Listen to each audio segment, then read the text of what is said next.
Hello, welcome everybody. Welcome back to the final day of our three-part workshop with Venerable Jamyang. Thank you so much for joining us back. And I'm just going to hand it right over to Venerable.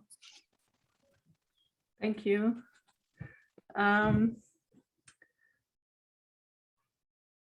Feel free to put on your camera, so that I don't feel so alone with Jagdish and Subui, that we all join, that I can see your faces, that I can see what is happening. Thank you so much. Thank you so much. Welcome for the last evening of our 3-day workshop on Introduction to Buddhist Meditation. How have you been going so far? Are you doing all right? Would you like a lot of questions coming up, or do you feel like it is actually waiting for something else to come, or? I'm waiting for something else to come. You're waiting for something else to come? What would you like to come? I don't know. I'm just open to just looking forward and hearing you. Hearing more. Okay. In fact, one question that popped in my mind, Venerable, was also that if, now that we know what position to kind of sit in or how to find a position, we've also learned sort of how to focus on, say, a particular object, right? Like the belly. I was wondering about like the time, how long should we sit when we're beginning a meditation? In the beginning you sit very short. It is very important that you never go to the point where you feel like, I don't want to do it anymore. You want to get up when you feel like, oh, I actually want to sit a little bit longer. So if you are totally new, I would start with 5 minutes, 7 minutes. If you can make it 10 minutes, but sometimes 10 minutes already starts to hurt, So I know that when you start meditating and you do slowly, also through time, your body will change. You it will be more easy to sit in the meditation posture. So then you won't be disturbed after 7-8 minutes by pain. You can prolong that a little bit longer. And so when you feel, I don't know, talk to your own wisdom. Say, how long shall I start meditating, and see what number comes in your mind. And start with that. There are people who have lots of affinity with meditation due to past life connection. And there are people who are still quite new, or maybe some people are in a very stressful position in their life, and then sitting for 10-15 minutes can be too much. It's like you just cannot stand to be with your own mind. Well, for others, it might be wonderful to do that. So you need to check. And if I have questions like this, I close my eyes and I see what pops in my mind and I follow that. We have all this inner wisdom, no? We have that. And your inner wisdom knows much better what is good for you than I can know. Right? Do you trust that? No, surely. I mean, I think what I've been doing the last couple of months is using like 10-minute guided meditations, right? From the Vipassana tradition, because that was something I was exposed to earlier. So I said, now that I'm restarting my practice, let me go back to that, the focusing on the nostrils, basically. Right. But it's sort of 10 minutes and you put it on the mobile and you hear it and kind of when to stop. It will be interesting to see like how to use the not inner clock in a way, but how when you're ready to leave the meditation. I personally put a clock in front of me, and sometimes I check. Or you put your alarm, 5 minutes later or 10. We always have it on the phone. You can do that as well. You put a nice little bell that rings when you are finished. Okay. And you don't have to do exact 10 minutes, or if you do 11 or 9, or that's fine too. It's just play with it. I personally find Vipassana, and there is great benefit in Vipassana. Let me first point that out, but Vipassana is very strict and very precise and always the same, and you cannot move. And for my mind, some people, this is perfect. For my mind, it's not suitable. I need to have some kind of space to move, to be flexible, to, sometimes I can sit in meditation for long enough. Sometimes it's too painful, then I'm moving. So how do you do that? And how do you accommodate that? So that is for everyone different. Yeah, I hope you don't hate that answer. This is for everybody different. Some people think, no, I still don't know what to do. You cannot do a lot of things wrong. This is not possible. Any other comments, or shall I start and we go to the new material?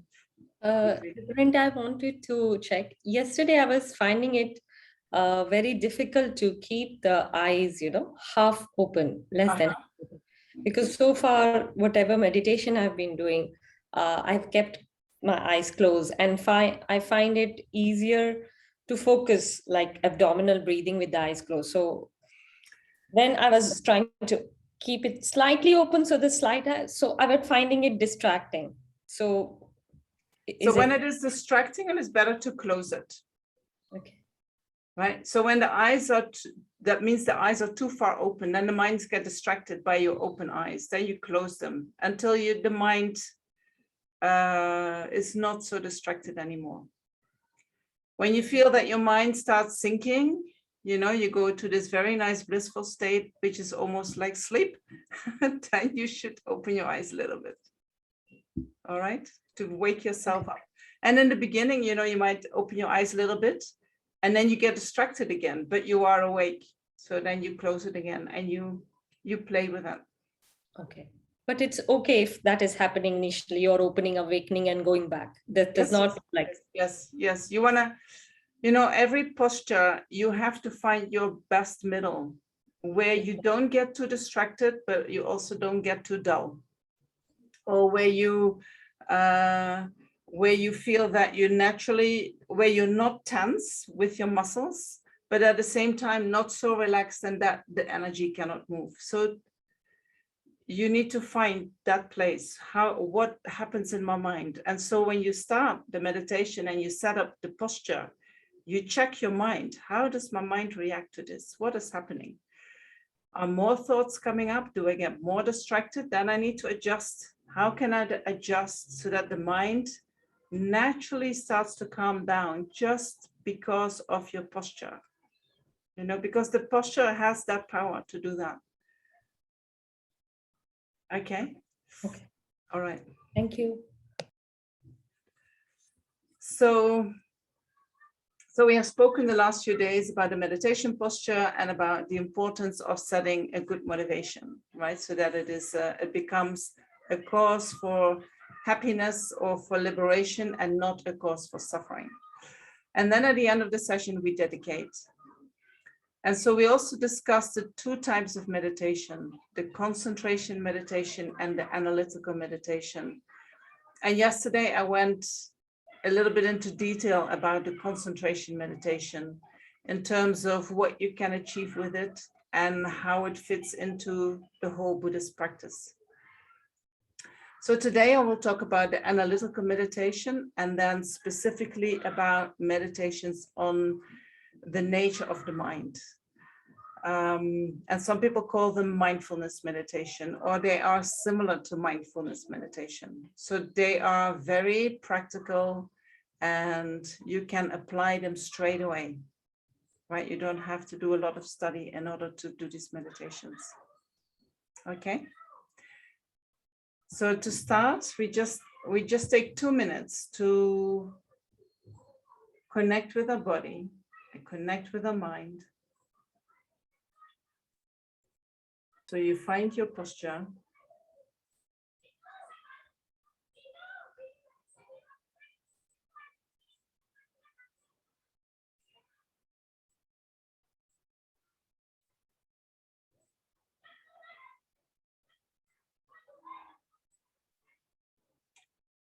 And you let the mind naturally calm down. All the thoughts that want to run towards the future, don't follow them. This is your, I always say, this is your quality time. The quality time with yourself. Whatever's going to happen in the future, we can't influence that now. And if we want to be the best version that we can be in the future so that we can act in the most beneficial way, the best preparation for that is by bringing the mind to the present moment.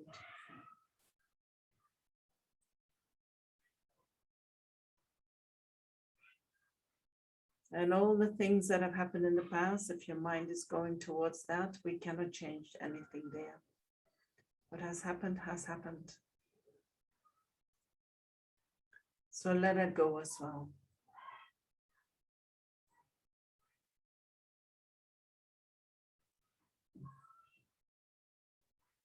Bring all your energy to your body, to the present moment.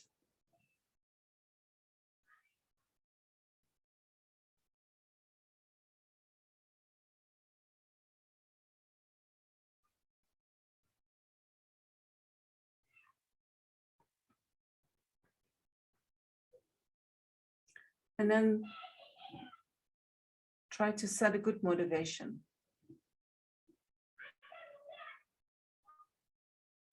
And a good motivation in Buddhism, it is normally not with respect to this life. It always goes a little bit further.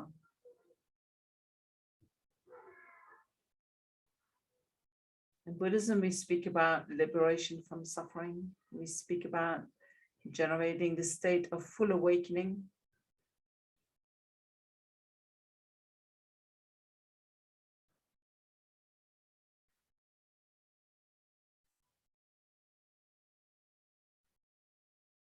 Or at least create causes for a better future life.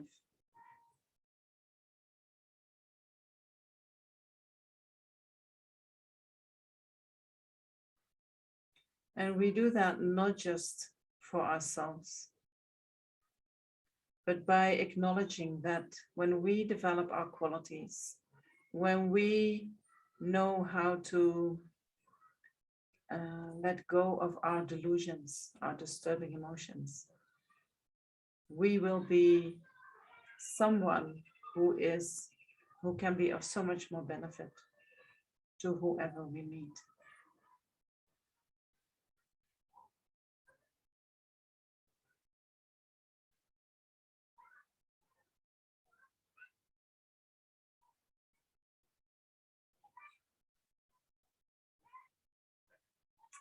Okay, and then you can open your eyes.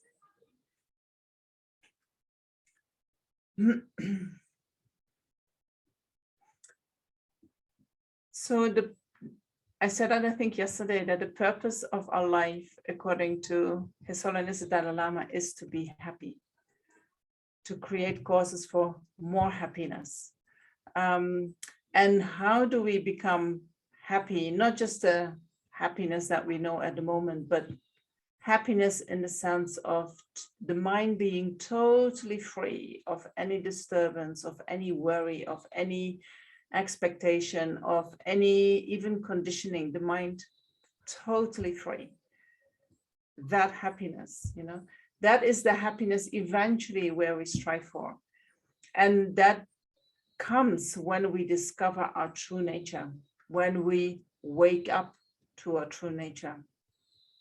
So it is not just about becoming a good person, but it is about understanding the truth, seeing the truth of life. And when we can see the truth, then naturally also the heart starts to open up. And then naturally we do not harm others anymore, then naturally become a good person, right? We can be a very good person, but we do not see the truth at all. That is, the suffering will continue again and again. But when we wake up, then the heart also can open. So it is about waking up. waking up towards what kind of truth, you know? So in Buddhism, we have two truths. We have the ultimate truth, which is the essence of all things. And in Buddhism, and I can't go in detail, but, you know, if you are interested, you can find a lot of teachings on that on the internet. The essence of all things in Buddhism is that things lack inherent existence. Things do not have any objective existence. They do not have an autonomous nature. They don't have an autonomous entity that doesn't depend upon anything. They lack that. When we realize that lack of that autonomous entity, then we realize emptiness. So that is the ultimate truth. And everything that exists, all the things, all the people, everything that exists lacks that kind of autonomous entity. That's the ultimate truth.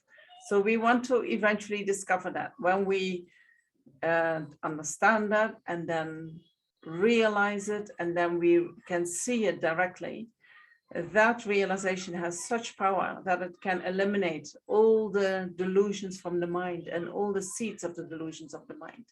And then we're totally free of suffering. So that is a very important realization. And just listening to teachings about that and studying it and meditating on it is very, very powerful to solve all your problems, to say it short. You know, because what it does, it counteracts this self-grasping mind, the mind that holds on to a kind of objective self. And from that objective self, all the delusions arise. So when I realize that that self does not exist in the way I believe it exists, then all the delusions that come from that are counteracted. And then all the actions that come from these delusions, they are also stopped. You know, so if I can realize that, I can counteract all the delusions in one go. I don't have to be specific. Today I want to remedy my anger. Tomorrow I'm going to remedy my jealousy. No, when you realize the nature of all things, you remedy all the delusions at once. But it's not easy. It is quite difficult to understand intellectually. And but once you understand it, then they say it's not so difficult to realize. So to understand it, you need to study and listen to the teachings. So that's one truth, the ultimate truth. And then we also have a conventional truth or a relative truth. And that refers to everything that arises in this world, whether that is human beings, animals, other sentient beings, nature, all the things that are in our environment. They are all relative truth. For us, they appear as ultimate truth. But Buddhism says, no, everything that exists is relative. You know, I can say there is a very long tree here next to my house. But what I call long is relative to what I call short, right? If I put even a longer tree next to it, then suddenly the tree that I first call long becomes a shorter tree, right? So we have a relative existence, and everything depends upon something else. Everything that exists doesn't come about just by itself. Everything that exists comes about due to many causes and conditions. Everything that exists comes about due to many causes and conditions, and all these causes and conditions are not that thing itself. For instance, if I have a car comes into existence due to the collection of many parts coming together. But none of these parts is a car, right? And everything that functions, all that is not a car. So I put all things together, which are all not car. And then in dependence on that, the car comes into existence. right? So the car depends upon that. The car is not something autonomous that comes out of nowhere or that always has existed. Okay. So that is the relative truth. The relative truth is for us ultimate because we are ignorant. As sometimes it is said, we are overcome by the sleep of ignorance. Ignorance is like a sleep. We cannot see reality as it is. Sometimes it is said it is like a veil obscuring our sight. We cannot really access the real nature of all things. Because we cannot see the nature of things, we engage in actions in a way that they often do not bring us what we actually want. Right? That comes because we can't see. Sometimes you might feel offended and you think, but I can see really well. You know, my teacher would say, you don't even know what is going to happen in the next moment. We know nothing. We cannot see in the next moment. You know, when we start to remove the obscurations, we're going to develop qualities like being able to see the next moment, or being able to. I mean, that goes on a very late stage, but there are people who can see through the wall. There are people who can see what is happening in another country. Right? These qualities can develop when we start removing our ignorance. And so we do not remove our ignorance in order to develop these qualities. They are just a byproduct, right? We remove our ignorance because we want to see the truth. So in order to wake up from that ignorance, we need to familiarize our mind with how things exist in actuality. And then in dependence on that, we need to adjust our attitude so that it becomes in line with reality. And so this process of familiarization contains many, many steps. And when we actualize all these steps, we eventually can become enlightened. Enlightened doesn't mean anything else than being fully awoken to the truth.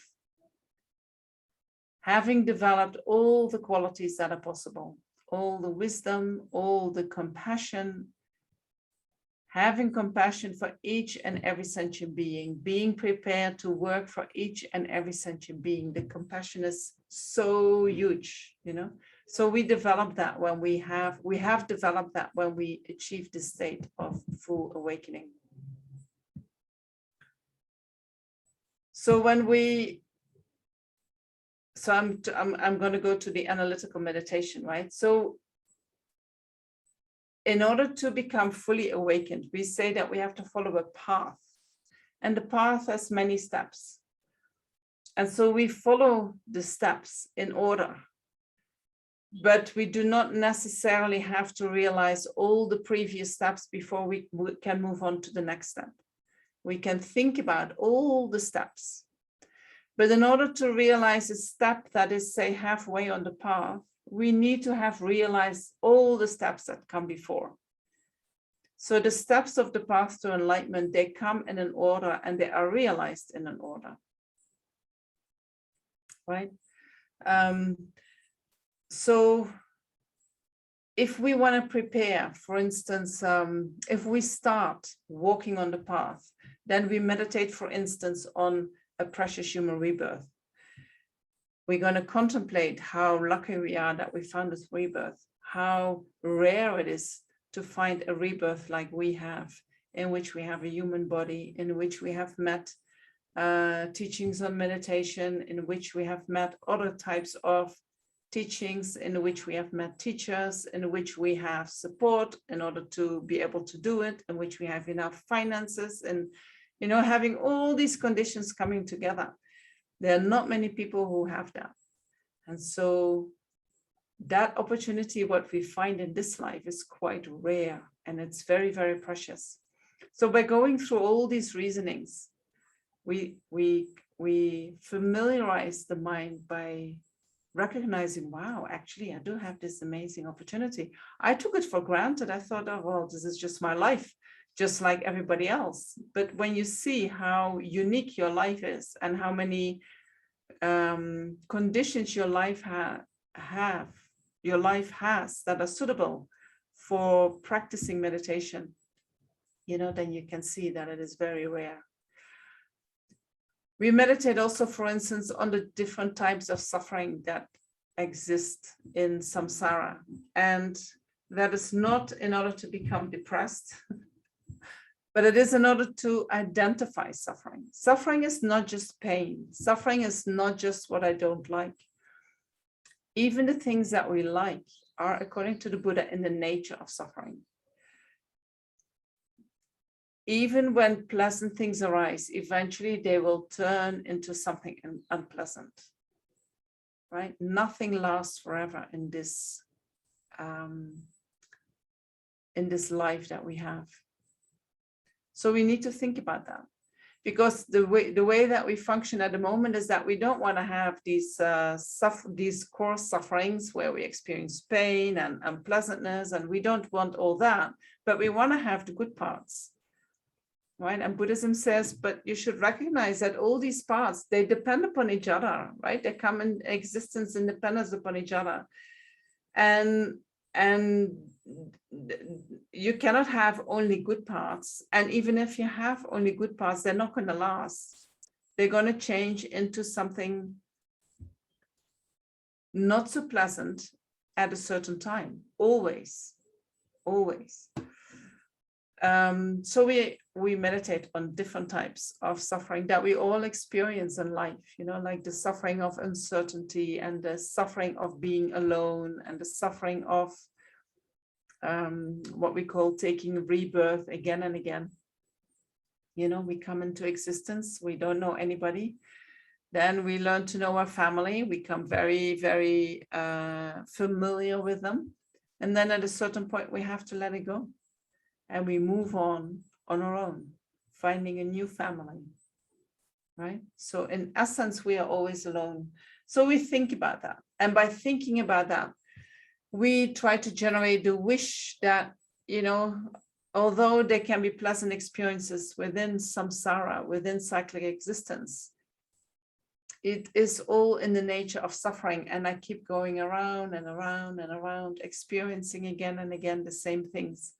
And so at a certain point, I can come to the conclusion, I want to get out of this. I want to really be free of this conditioned existence that keeps repeating itself. So then when you have that motivation, you are much more motivated to meditate. You're much more motivated to address your delusions. You are much more motivated to study. You are, so it helps you to engage and to progress further and further. And so there are many, many topics on the path from where we are now till we are enlightened that we all contemplate. We use reasoning to change the beliefs that we have, right? And we apply them and we apply them. And then slowly, slowly, the mind starts to change, and then when we get emotional, we recognize, oh, this is emotional. I'm not going to follow this, because I can see when I follow that, I'm going to create so much suffering for myself. I'm going to step back a little bit and I'm going to reflect on all these things that I have learned to reflect upon, and then we get much easier over the difficult experiences that we have. We can walk through them much easier. And so they don't bother us so much, because we know I'm not here because of that. I'm not here for that. I'm here for something else. Right? So meditations on all these steps that we have to go through, meditation on all these realizations that we have to develop in the mind, are analytical meditations. And so we think about it. First, normally we study so that we have some understanding, like, how do I need to think? Then I start trying to follow that line of reasoning. And then I familiarize myself with that. And of course, there is first, before we are really going to familiarize, there is a point that you say, do I see this point? Do I see this? Does it make sense to me? If it doesn't make sense to you, please don't meditate on it. First you need to see, oh yeah, it is like that.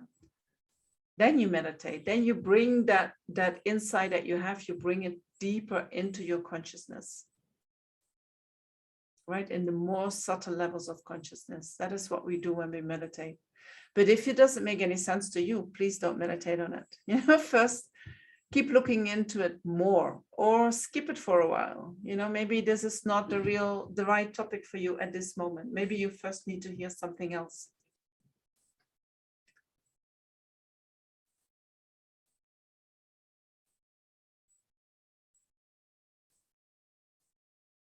So what we do, and I think I mentioned that yesterday, we are all conditioned in a certain way. We have a lot of beliefs about life and about existence and about nature and how things work. And so Buddhism says a lot of these beliefs are not in accordance with how things actually function. And because they are not in line with how things function in actuality, we still do not know how to become really happy, right? And how to really be free of suffering. Things keep happening to us over and over again, no? You decide, oh, I do not want to meet this kind of people anymore. I don't want to spend any time with them, they're hurting me so much. And then you fall in love with someone and you start a relationship, and after 3 months, that partner starts to do the same. And you think, how is that possible? I really didn't want this anymore, right? Do you have this kind of experience? Or when you then finally know that, no, I don't want to have a partner like that anymore, then you meet it in your boss, or you meet it in a friend or a colleague, or somehow certain people keep appearing, right? No matter what we try to walk away from that. So that is called conditioned existence. There is some type of belief or conviction, or maybe there is still some karma there that we haven't really been able to bring that in line with reality. The moment we can see what it is, what that belief is, and we can change it, then that whole part of conditioned existence will disappear. That negative part that is unpleasant. So Buddhism, I think it is a kind of reconditioning of the mind, and it is still on the conventional level. It is still in the relative truth, right?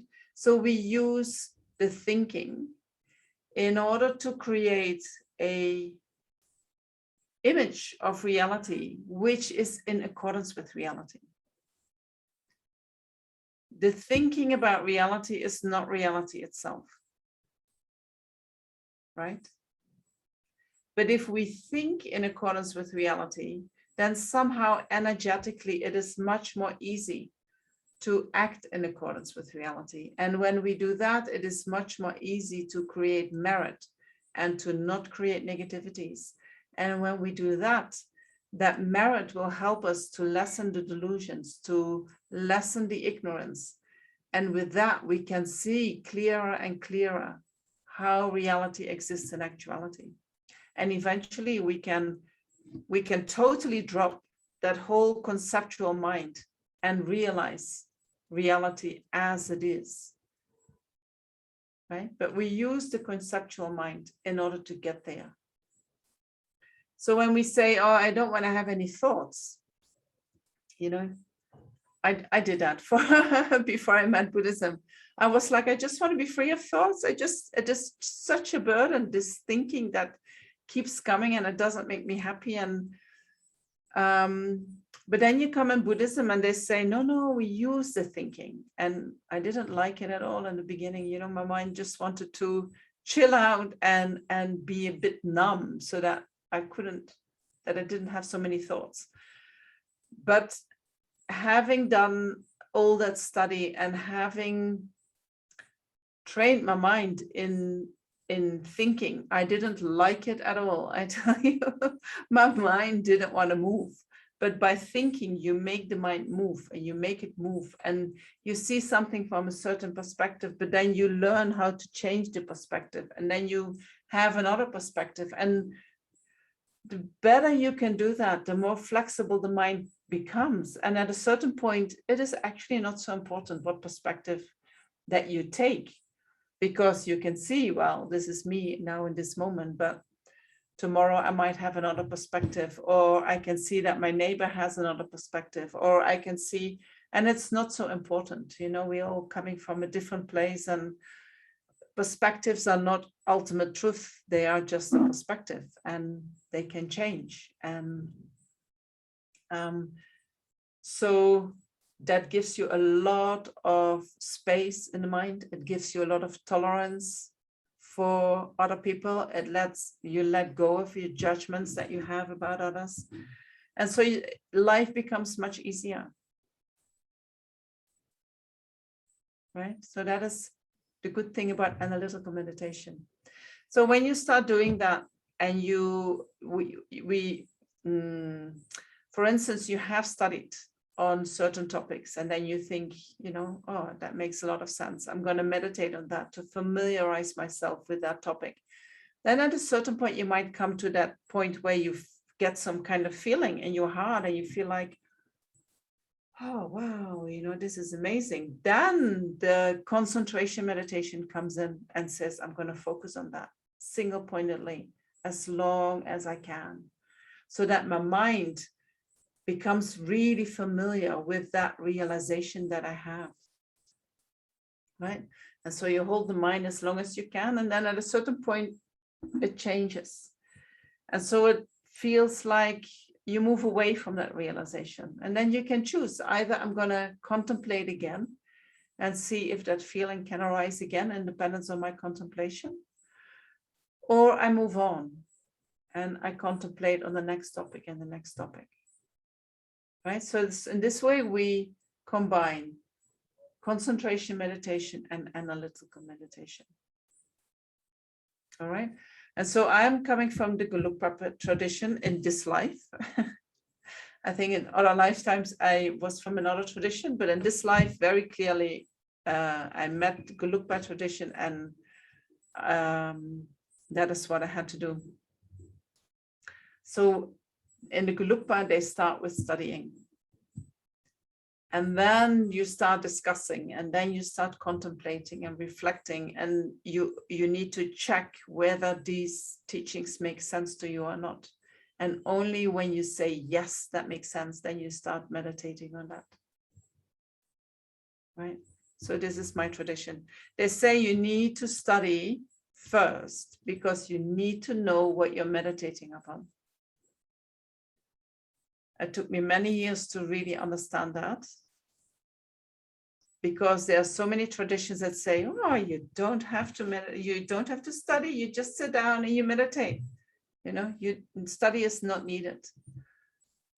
Right? So if you know the background, then you go from there. We all have our own lineage, we all have our own affinities.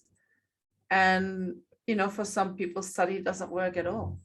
They say, I just want to first meditate and experience. And in dependence on that experience, they get curious, and then they start meditating. They start studying in dependence on the experiences that they have in the meditation. Right? That's also possible.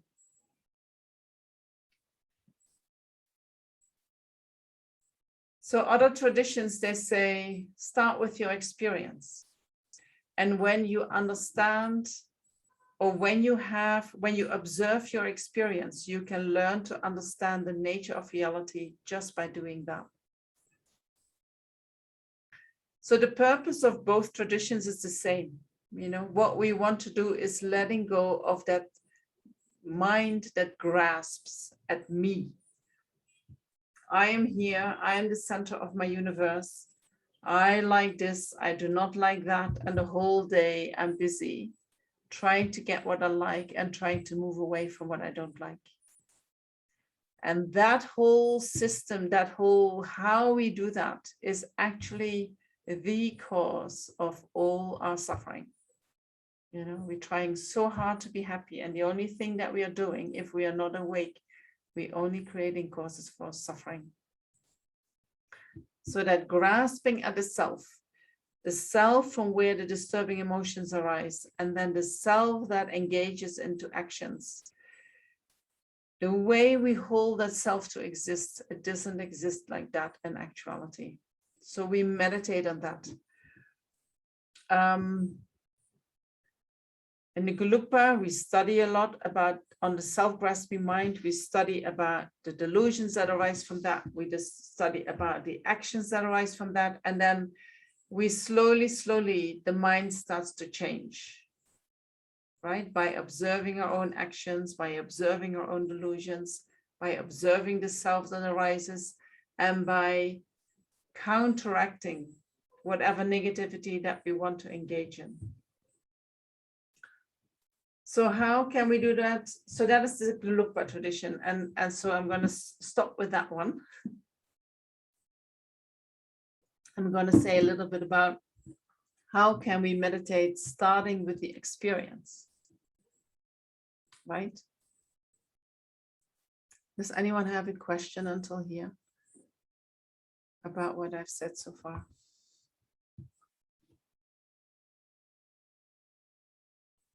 No? No hands up. Okay.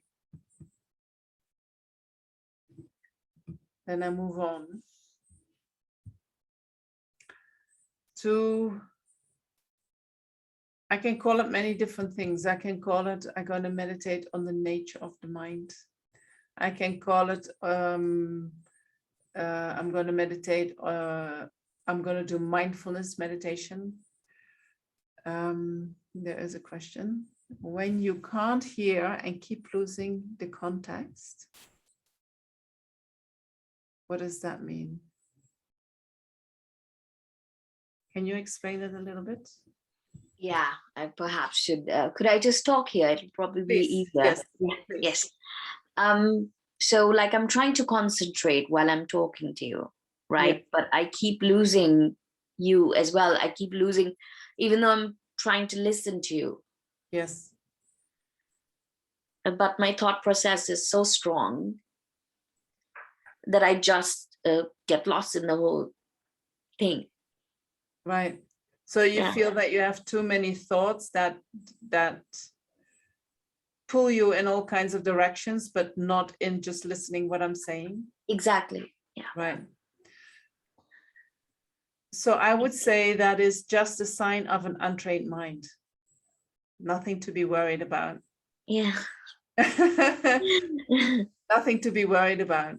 And so especially, you know, when you start listening to things that you haven't heard before, it is so unfamiliar.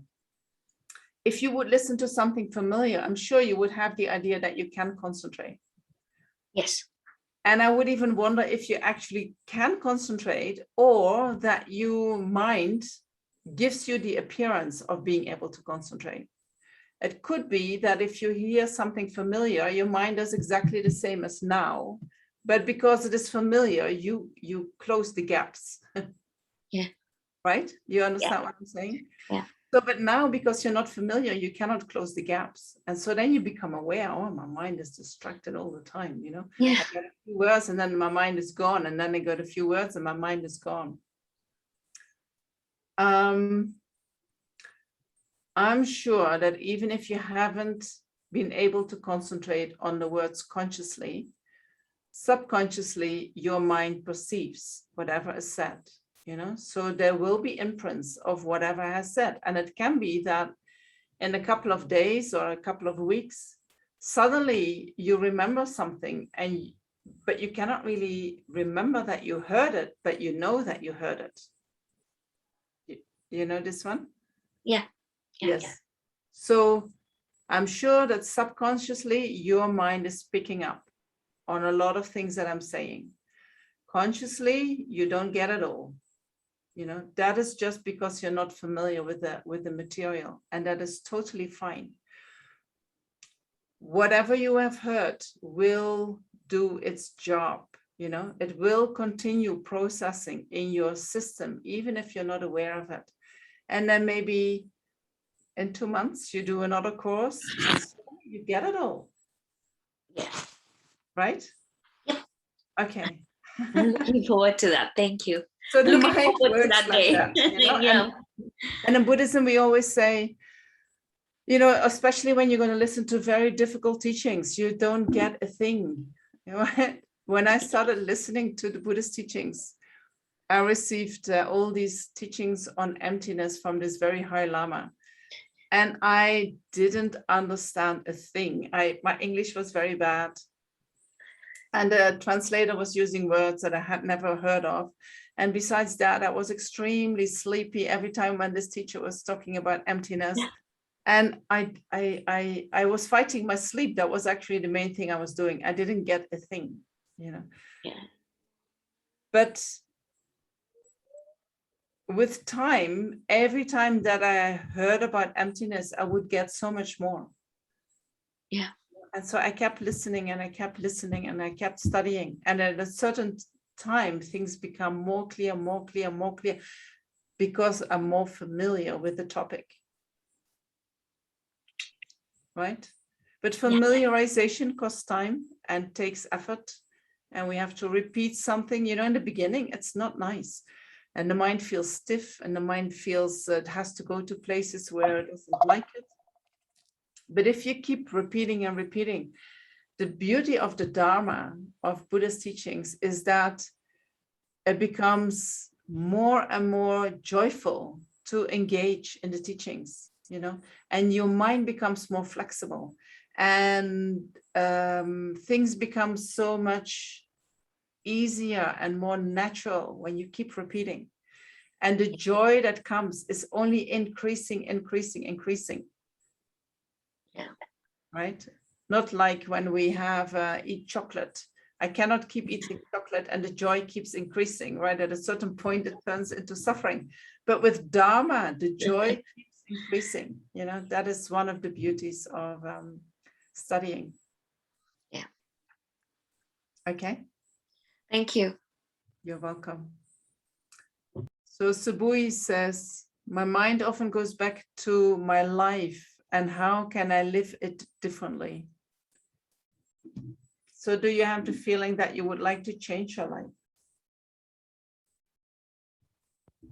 Certainly, most definitely. I mean, I think the step to begin to do that, I mean, would be to increase compassion towards myself. You know, I Yes. feel like that is really, if I can somehow find a way to do that. Yes. And even with the Vipassana, you know, over the last 3 months, I've just been noticing my reactivity has decreased, you know. That's so very good. yeah, so it's having some kind of effect, but yeah, still the mind gets trapped, you know, in all these forms of attachment and like, Yes. you know, so Yes. it's a process. Yeah. Yes. Often when you are not happy with your life, there can be many needs that have not been fulfilled, you know, and that is suffering. And then you keep grasping for that and it is never coming the way you want it. And that is more suffering. And you do not know how to stop needing and you do not know how to give it to yourself. And you do, right? It is very difficult. And I think you're right that developing self-compassion is really an important step.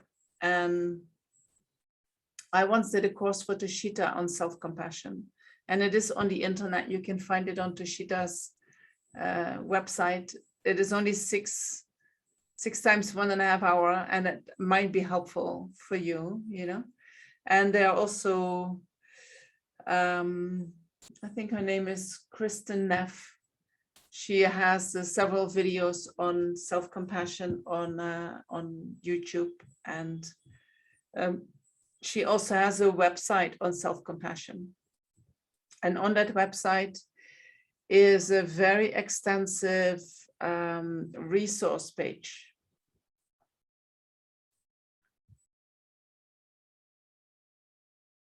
Okay. Thank you. I was just noting that down. Right. Yes, I saw that. That was good. That was good. Thank you. So going to the starting to from the experience. How do we do that? So according to Buddhism, we have 4 types of things that we can observe in order to go to the experience. First of all, we can observe our body. Second, we can observe our feelings. Third, we can observe our mind. And the 4th one is we can observe other phenomena than what I just mentioned. And so observing the breath is part of the body, right? So these 4 types of these observing these 4 objects are called the foreclosed placements of mindfulness. And so by practicing them, you learn a lot about the nature of reality. And the purpose of doing this is to let go that idea that we have about the self, which is not in accordance with reality. So I'll try to explain. So when we observe the body, what we can do, we can observe different things. We can observe, our senses. We can observe our inner body. We can do like a scan through the body, seeing what is going on in the body.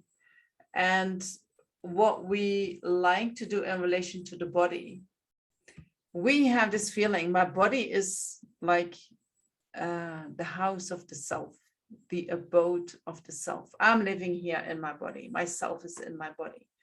When I go through my body and I start analyzing my body, and then I'm going to say, then where is that self?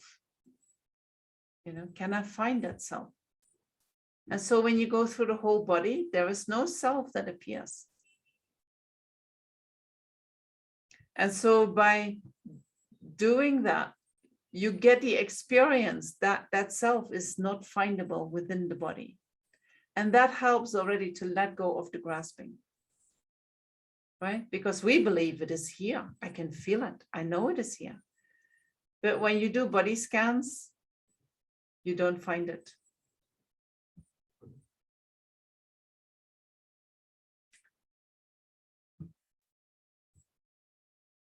And so you can focus on every aspect in your body, right? There is no limit. There's so many different things that you can observe. And you can start very coarse and then you can go to very subtle.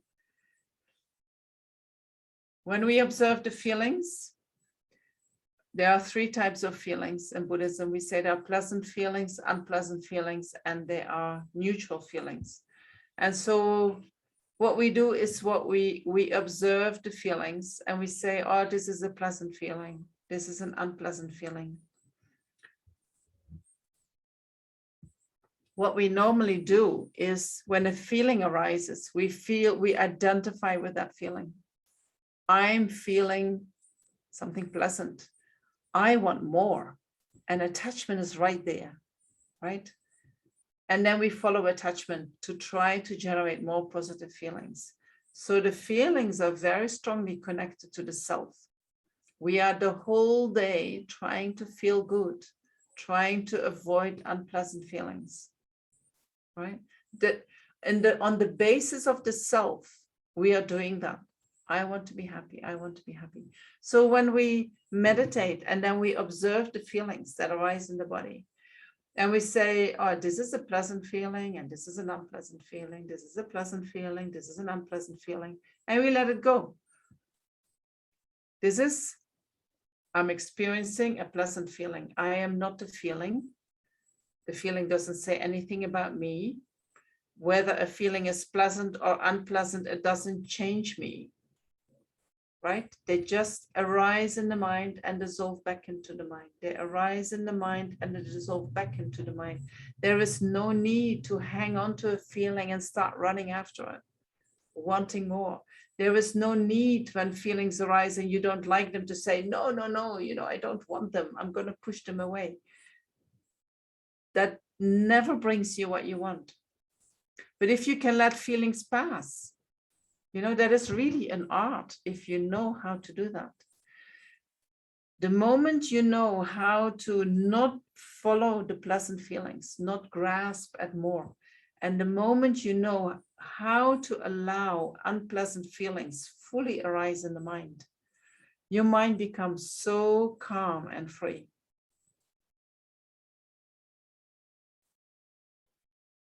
Right? Because what we do, pleasant feelings arise and then attachment is there. And then we, you know, especially when it is strong attachment or attachment related to, when it is sexual attachment or when it is attachment to food, the mind can keep overthinking, right? And for instance, you meet a nice girl somewhere and you think, oh, you cannot get her out of your mind. And you make all these plans, what you're going to do in order to be close to her, right? And in the meantime, you're very nervous and you're very anxious. It's not really pleasant what you're feeling, but at the same time, it's like, oh, wow, this is, and you go after it. But if you can feel it and say, oh, wow, you know, there's a very strong feeling arising in my mind, independence upon that girl, I just observe it and I let it go. I'm not going to invest. If that person is really the person for you, you will meet that person. You don't have to go after it. Right? And with unpleasant feelings, you know, we suppress them. We don't want to feel them. There is so much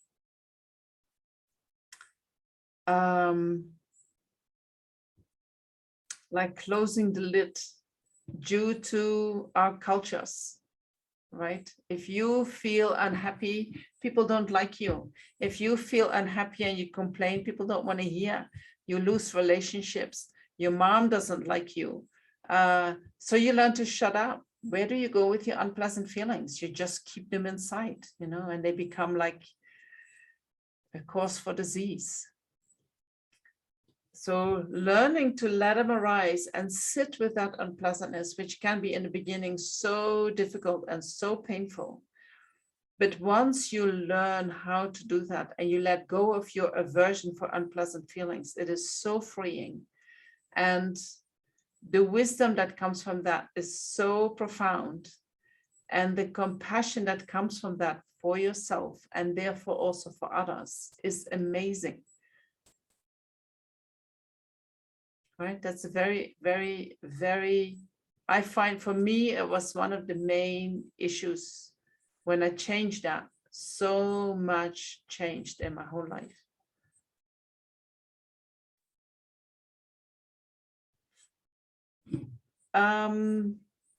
So that is the feelings. And then you can see feelings, you know, there is a self that experiences the feelings, but that's it.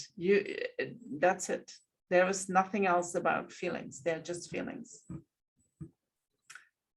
And then we can practice mindfulness of the mind. And so one way of doing this is that you become aware of all the sense objects that you experience. So you go to the experience, so you can listen to all the sounds. You just listen. Sounds are coming and going in the mind. You know, when we hear sounds that we don't like, there is aversion. When we hear sounds that we like, there is grasping. So you let that go. Sounds are just sounds. You know, you don't have to react to them.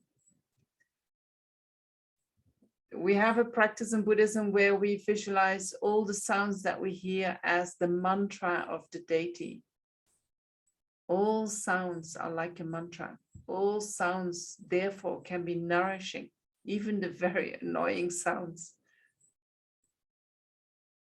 Right? Same with smell, same with taste, same with touch. And you can do that in meditation, and you can do that outside of meditation, you know. Just observe what happens in your mind. Some people have a particular sense organ is very, very sensitive, you know, they get touched and they have huge reactions. And the other senses, they don't care so much, but the touch is so sensitive.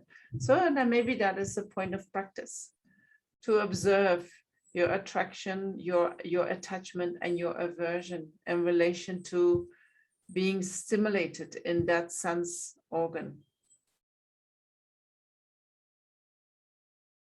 And so when you start observing that, what you learn to know yourself better, right? You learn to know your own mind. You learn to know where your mind starts making stories. You learn to know where your mind starts investing or starts trying to avoid.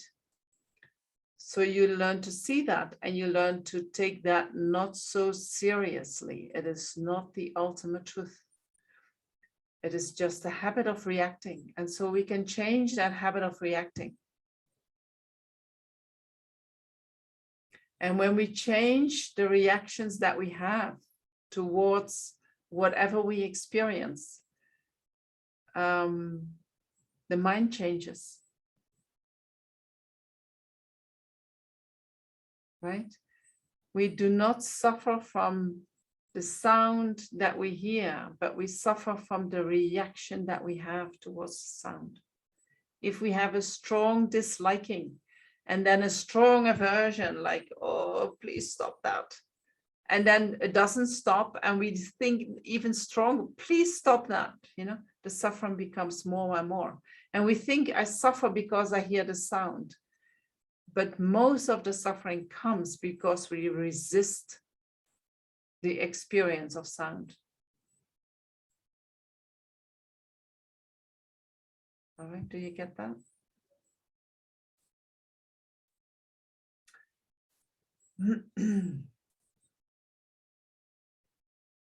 And so when we observe, whether that is the body or the breath or the feelings or the mind, we become the observer, and we are not it, right? We often identify with our thoughts, with our feelings, with whatever arises in the mind, our delusions. We think that is me. You know, when anger comes, oh, that's me. I'm just an angry person. I'm just angry.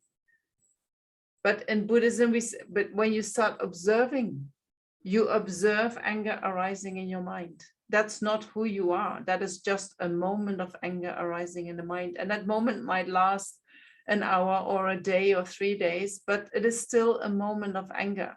It's not who you are. It arises in your mind and it dissolves back in the mind. And when it dissolves back in the mind, you're not angry anymore. Right? Then you can think, oh, then I'm compassionate. And then that compassion is who I really am. No, that is also not who you really are. Just as much as you're not angry, you're also not that compassionate person. But it is a quality that arises in your mind, independence upon causes and conditions. And we can create causes and conditions so that compassion arises more often in the mind. And that feels really, really fantastic. Right? But it's not who we are. It is what we habituate to. But it's not the self. Do you understand? So the more you can observe, oh, this is in my mind, oh, this is in my mind. You are not it. Then things can just come. And they pass. And they don't get stagnated in your system. And when you have that skill of letting them pass, you know, one Lama, he once said, it is not that experiences change, that there is now no suffering anymore, or there is no, you know, no pain, or no, that is still all there, but you walk so much easier through it. You're not suffering anymore. I mean, there is a little bit of suffering, but you just walk through it because you're not reacting to it. Right? And that makes life much more easy. So we don't stop the experience, we don't stop the thinking, we don't stop, but we develop a different relationship with our mind, with our reactions, with our delusions, with our thinking, with our positive qualities. We We develop a different relationship.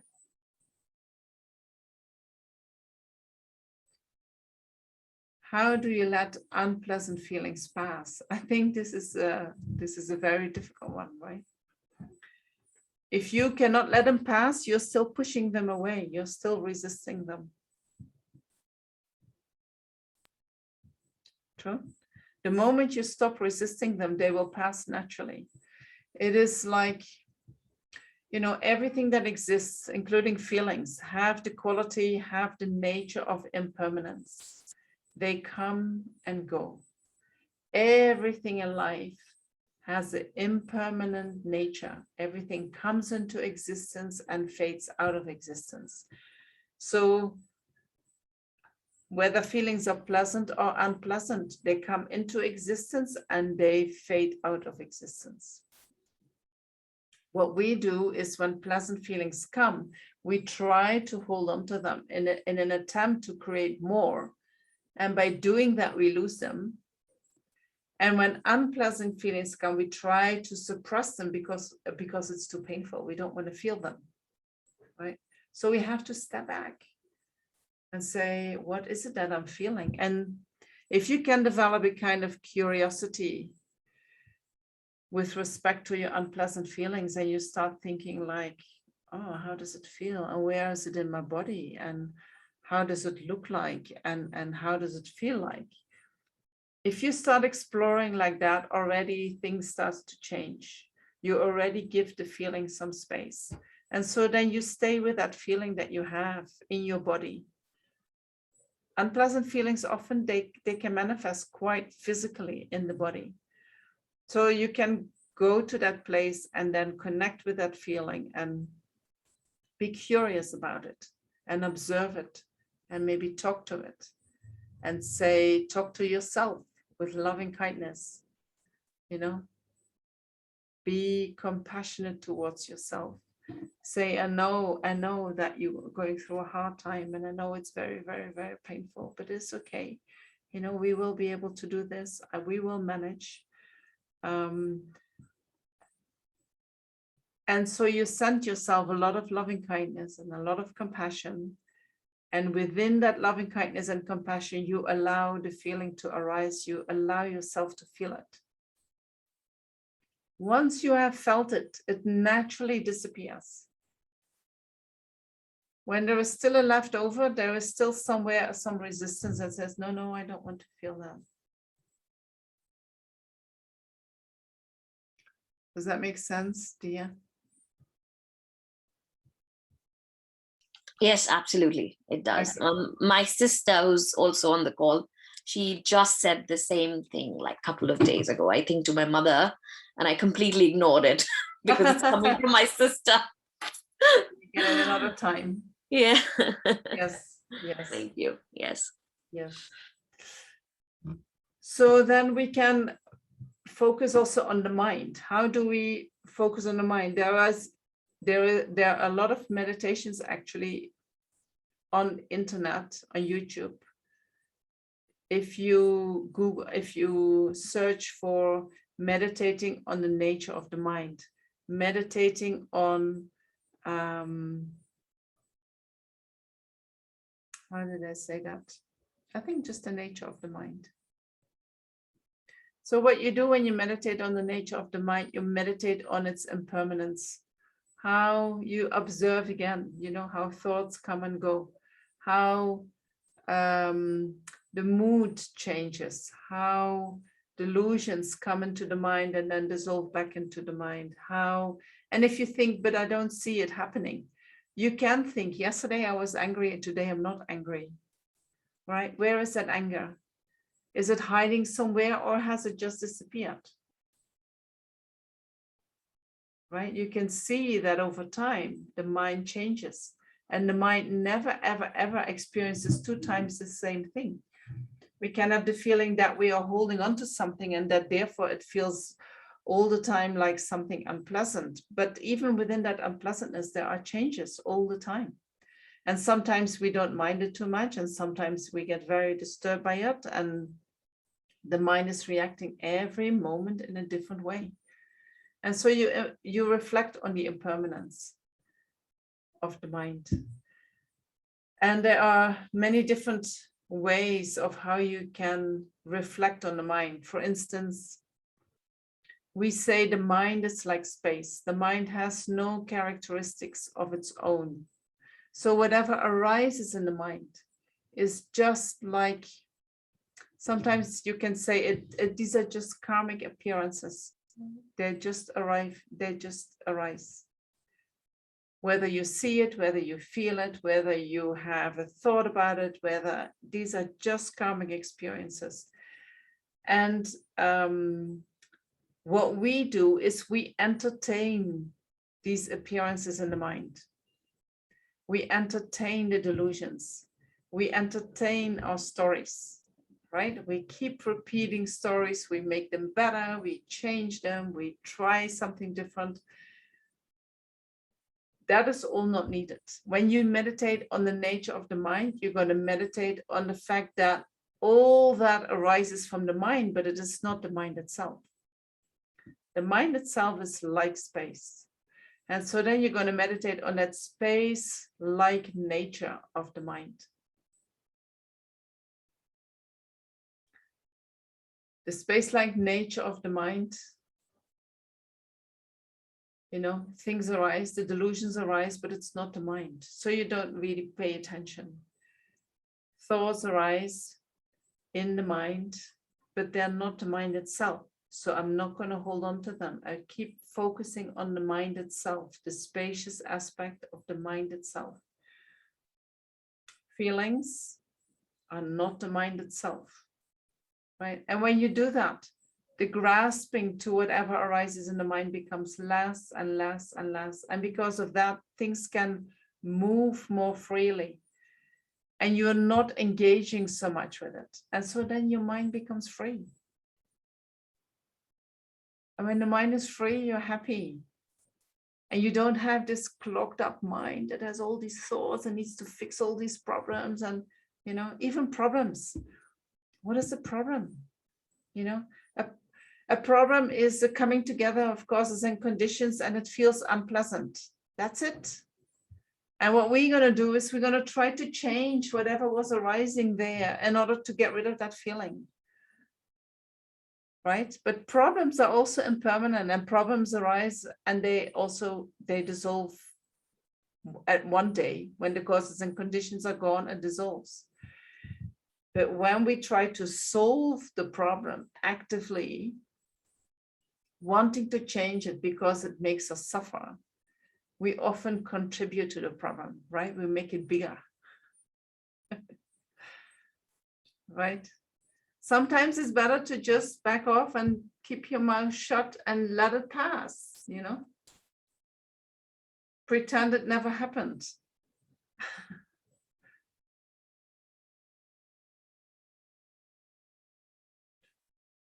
So these are skills that we can learn with meditation, with observing what is going on in our mind.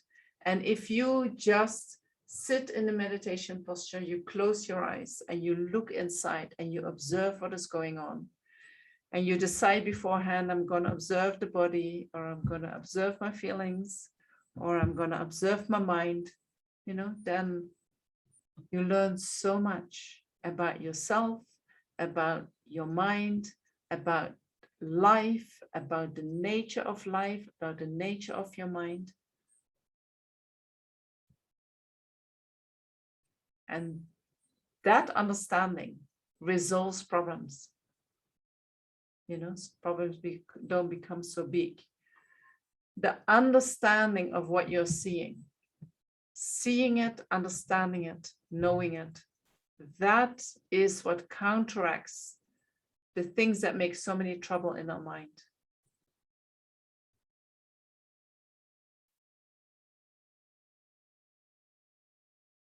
All right. Any questions?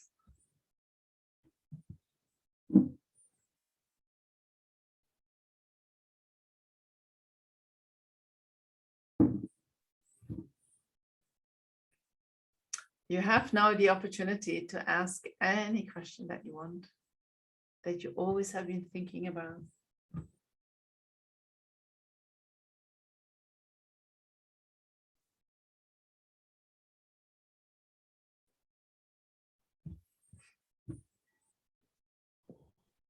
Yes. Sandeep, yes. Yeah. So, like it's achievable. And when you try, you can get all that beautiful feeling inside, and it's achievable. And yet you're not able to really come close to that. You come close to that, but again, you're going back. So, you can do it, and it's achievable. And you get that feeling of that real good feeling also, that yes, you can do it, but yet you're coming close and again going back, coming close, going back. So not able to completely do it. So that means a person, you're determined also, you're very determined to achieve it, like all that, but yet you're not able to completely get to that. You come No, close. you won't. You won't. You will never. Yeah. You will never, as long as you have that attitude. I want to achieve that. I know. Maybe let go, because that attitude is what actually is your obstacle. It's a grasping attitude. I know you want. It is a grasping attitude, and you think you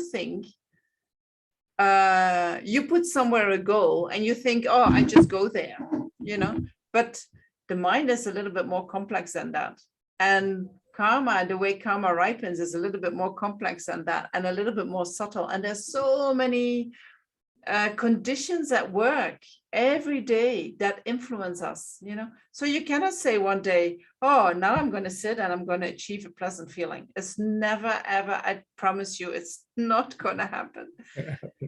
But I also think, we do not really want to achieve anything. We just want to wake up. Right.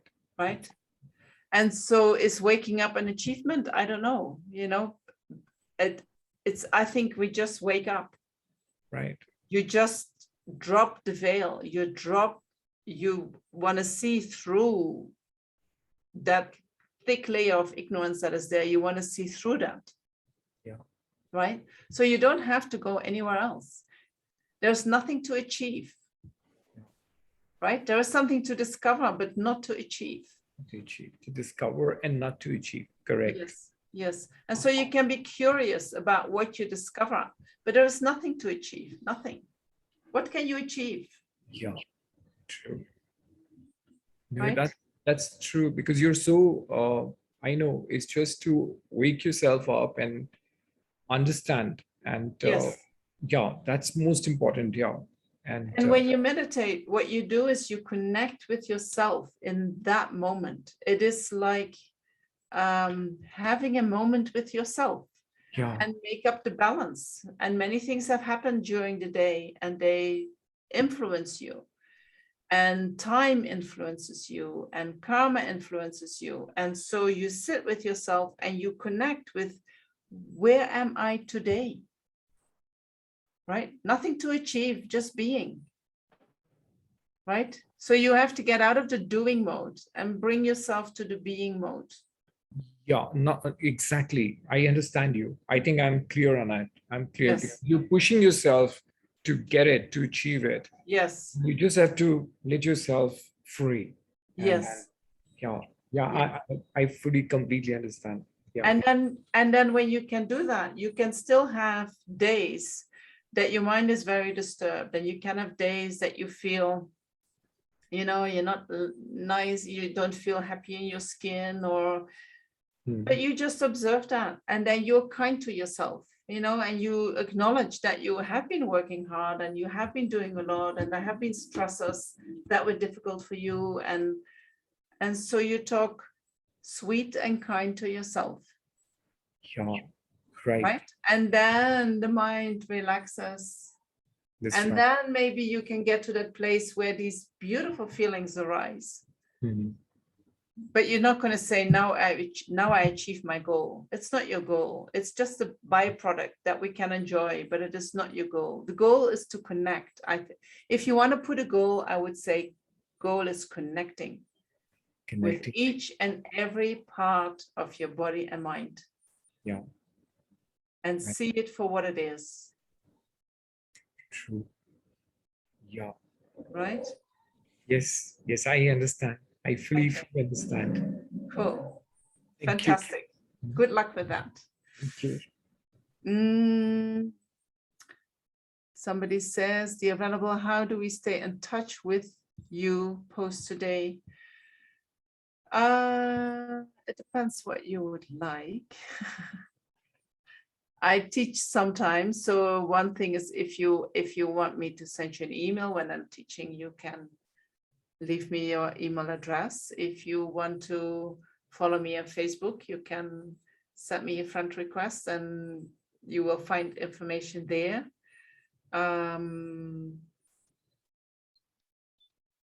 Venerable, we can send you the email IDs of all the people who registered for the workshop anyway, so that you can add them to your mailing Only list. if you want to. I do not want to send anyone emails if you don't want to. That's true. Okay, we'll ask them and then we'll share it with Yeah, you. yeah, that would be great. That would be great. I feel very uncomfortable when I feel like Sure. pushing myself onto people. I don't like that. Yeah, do you conduct any Zoom group meditation sessions that we could be part of? So at the moment, not. I think I mentioned yesterday or the day before that I have to leave tomorrow, India. So my life is not really stable, but I would like when I come back, you know, that I have a situation in which my life is a little bit more stable and that I can do, for instance, a weekly meditation session where people can join. So maybe if people are gonna give the email address, if you're interested in, yeah, I mean, I would send an email around if I start doing that. Yeah. Okay. All right. These were all the questions. Then shall we finish with the meditation? I had a meditation on impermanence, and I'm now thinking if that is a nice meditation.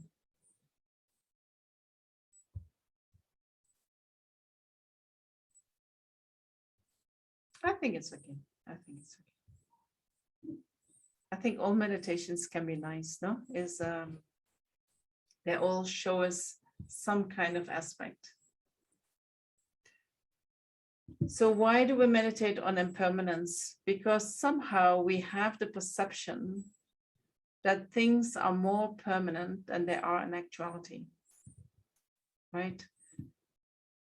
After not too long, this course is finished and we think, oh, that's a pity, it's already finished, you know. But somehow we think it's just going to continue, but there's always going to be an end. Whatever we start, there's going to be an end. Same with the body. Our body is constantly changing, but still we have this idea that we are still the same. No, we are the same person. We are the same. While we started as a very little baby, and then we went through this whole development, and we grew older and older and older, and we still feel we are the same, right? So there is a sense of permanence that we have. If I have a car, even if I have the car for 10 years, it's still the same car, right? I still remember how the car was when I bought it, and it was perfectly new, and although there's some scratches and whatever, but to me, it's still the same car as when I bought it, right? So that creates a sense of permanence. Then when it finishes, we think, how is that possible? My life is finished. How is that possible? You know, but life will finish at a certain point, and we have to remember that we cannot take for granted the days that we have. This might be the last day, right? Or maybe in a week there will be the last day. And by thinking about that, we can, you know, you can think, oh, that is so depressive to think about these things, but actually your enjoyment of the present moment will become much bigger. right? Because you realize you cannot take this moment for granted. You are very aware that this might be the last one. So what do we have to lose, really? You know, you can just give your whole self into this moment. Right? So this is why we meditate on impermanence. So let's do that. And I'm going to go over time again. And I'm very, very sorry. I hope I'm not cutting into somebody's time schedule in a way that is not nice.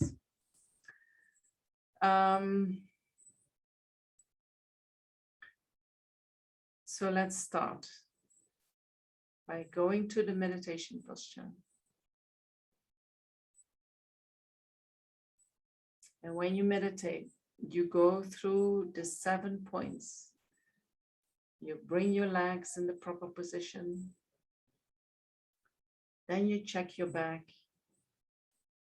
Your back is straight and at the same time relaxed. You relax your shoulders. Your hands are in your lap, the right hand on top of the left.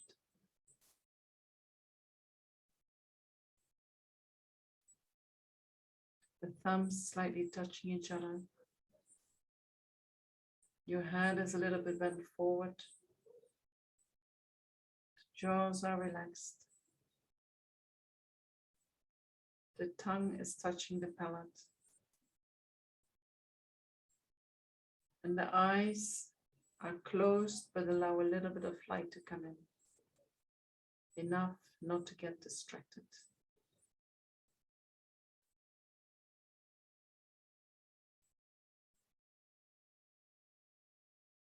And then you go through your body one more time. And if there's any tension that needs to be released, you do so.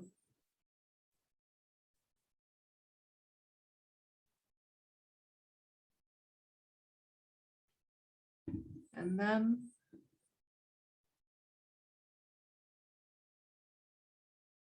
you can bring your mind to your abdomen, observing the rising and falling on the rhythm of your breath.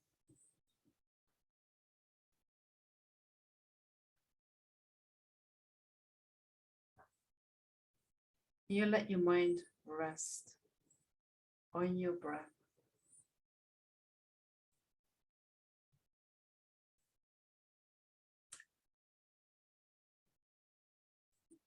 If you lose the topic while we meditate and you realize that at a certain moment, then first bring your mind to your breath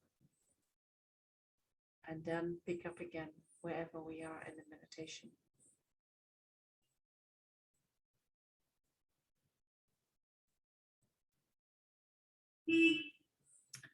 So first we meditate on impermanence of the body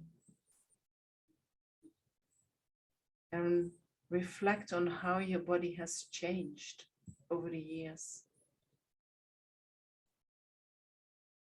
Think about that time that you were a little baby, and maybe you can't remember, but I'm sure you have photos or stories from your mom and dad.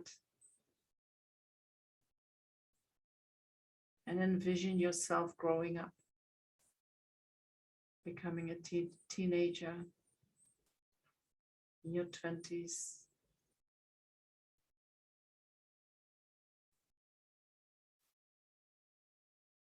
Let yourself move through the timeline of your life until today.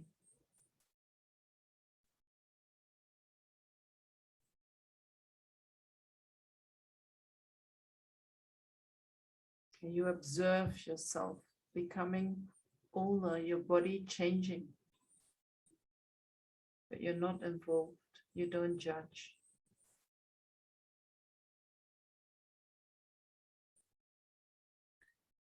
And then think how your body will keep changing when you grow older. And visualize that until you come at the end of your life.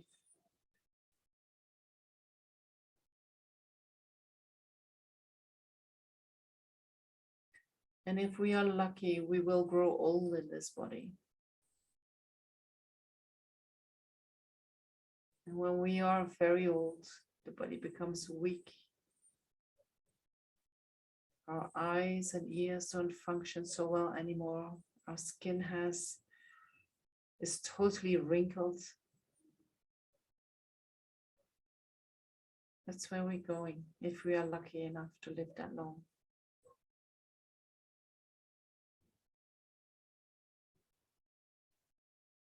And then after that, there will be a time that we are no longer present in this body. We have shed the body. We have moved on.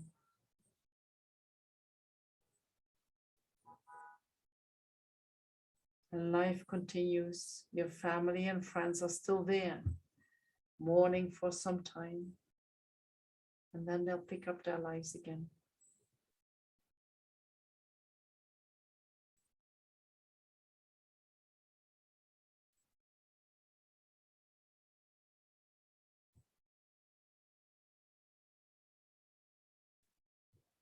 And then let's look a little bit more subtle, because impermanence has also a very subtle level where we look at changes that happen moment to moment. And so for that, we look inside the body. Think about your organs that are constantly working. Our heart beats every second, pumping blood through the arteries.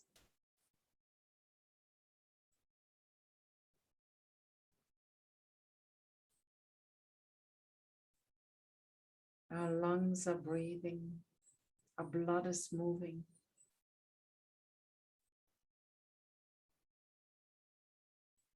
And you can go through all your organs, all the different aspects of your body, how they are working moment to moment to moment.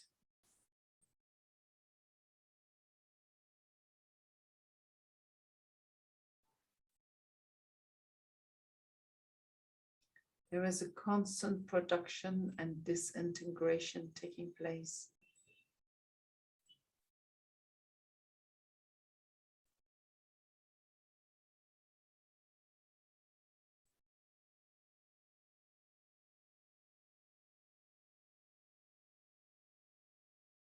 Your body is not one moment the same.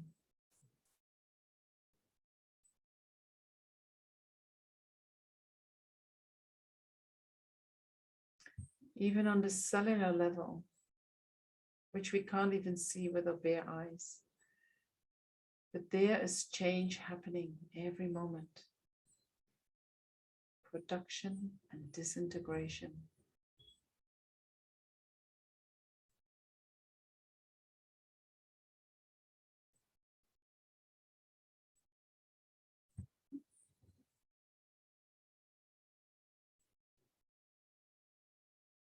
We don't have to do anything for that. It happens naturally because the body has arisen from causes and conditions. And it is sustained by causes and conditions. We have no involvement in that.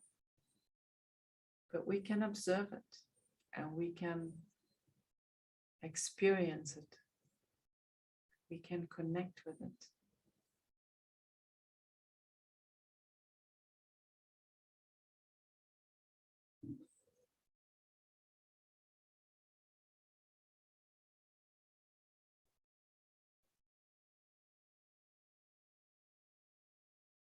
And then bring your focus to your mind.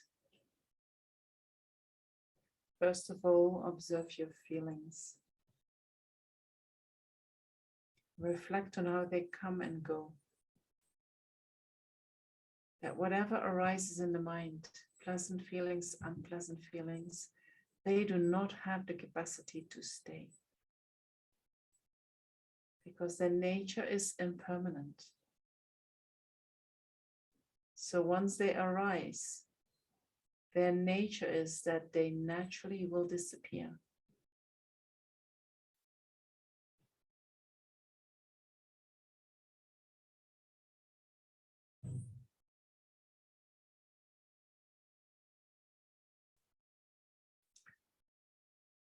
And then focus on your reaction to your feelings, your attachment and your aversion, and all the delusions that come from that. Whatever arises in your mind, it is constantly changing.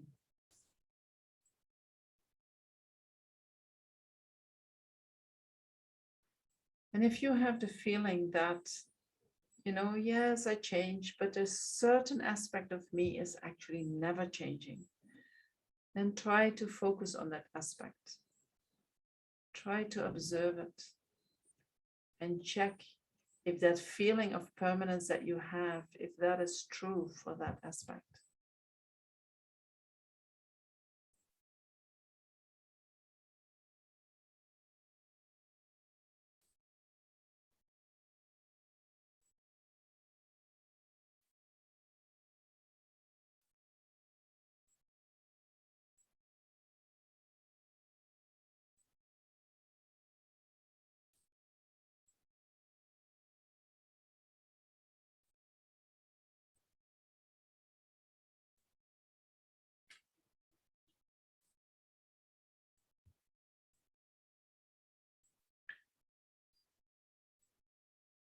And sometimes we have this feeling of the self being permanent, always the same. Some essence is there that is always the same. And so if something would exist as always the same, it would have to be permanent, right? And if something inside us were to be permanent, then that could never connect with all these parts in us that are impermanent.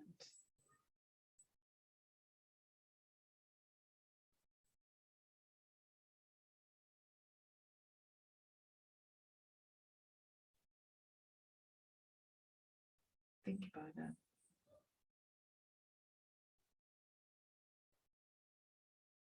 And so then even when you feel that something feels quite permanent, once you can see that also that is changing, also that is changing, the grasping mind naturally becomes less grasping.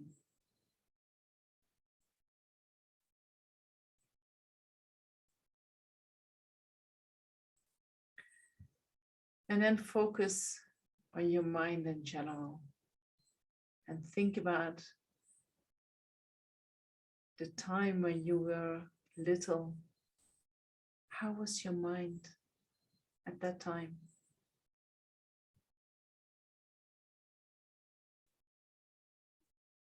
And how was your mind when you were a teenager?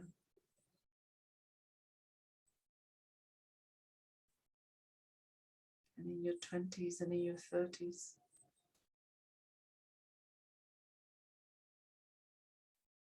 See how change has occurred through your life.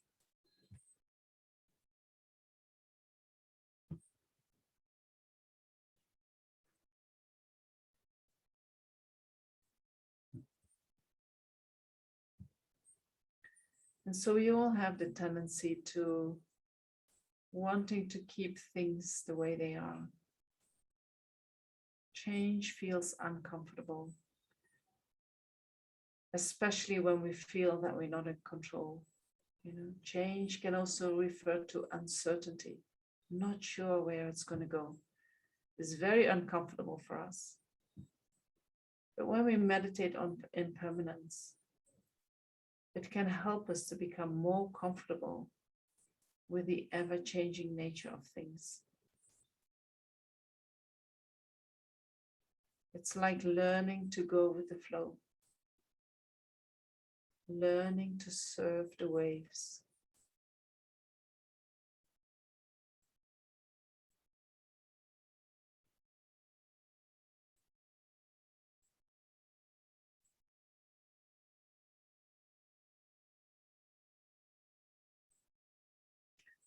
And then observe how your mind has been affected by doing this meditation.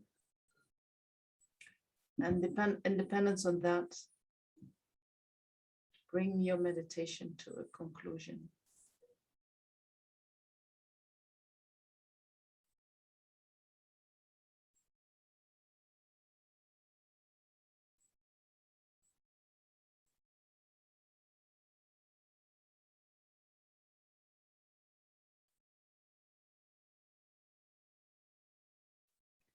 And then we can conclude this meditation by dedicating all the merits from this meditation, but also from the whole teaching from today. And we can even include all the merits of the first day and of the second day.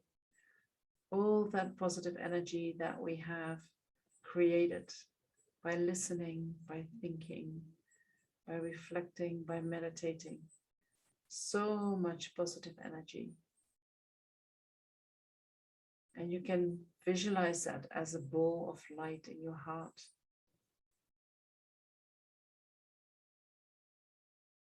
And then we send that light out to all sentient beings as if it is going to cover the whole planet, wishing that all the beings that are here on this planet together with us, that they all find happiness and well-being.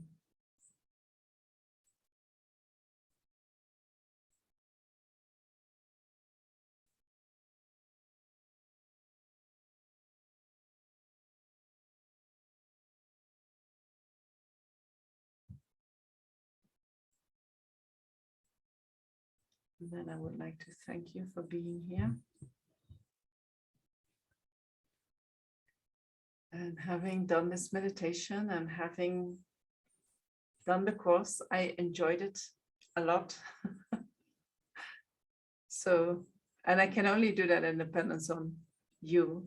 So thank you very much. Thank you, Ipsa.